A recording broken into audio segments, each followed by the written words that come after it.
Hi friends, how are you?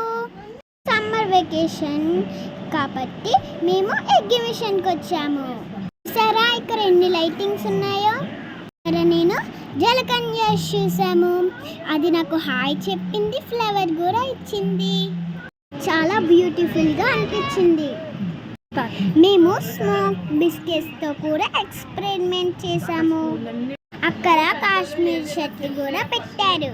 నాకు చాలా బాగా నచ్చింది. వాటర్ ఫాల్ చూసాము, యాపిల్ చూసాము. అక్కడ డిఫరెంట్ హౌసెస్ కూడా ఉన్నాయి. అక్కడ మేము సూపర్ పిక్స్ కూడా తీసుకున్నాము. అక్కడికి మా సిస్టర్స్ కూడా వచ్చారు. మేము చాలా బాగా ఎంజాయ్ చేసాం. అక్కడ వుడ్ హౌసెస్ కూడా చూసాం. చాలా అట్రాక్టివ్గా అనిపించింది. అక్కడ నేను ఉండినంతసేపు కాశ్మీర్ లాగా అనిపించింది.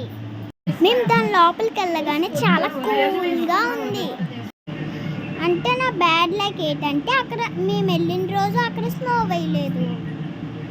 మాకు వెళ్ళిన దారిలో టైగర్ హౌస్ లాగా కనపడింది. నేను మా సిస్టర్తో కలిపి ట్రైన్ రైడింగ్ కూడా వెళ్ళాను. ఎగ్జిబిషన్ అవ్వగానే బీచ్కి కూడా వెళ్ళాము. అక్కడ మేము అయోధ్య రామ మందిర్ చూసాము. మీరు కూడా రాముడికి దండం పెట్టుకోండి. మేము వీడియో తీసాము, కానీ అక్కడ వీడియో తీయడానికి అలౌట్ చేయలేదు. మా ఫేవరెట్ గాడ్ హనుమాన్, అక్కడ కూడా దండం పెట్టుకున్నాం. మేము బయటకు వచ్చాక బ్యూటిఫుల్ పిక్స్ తీసుకొని ఇంటికి వచ్చేసాం.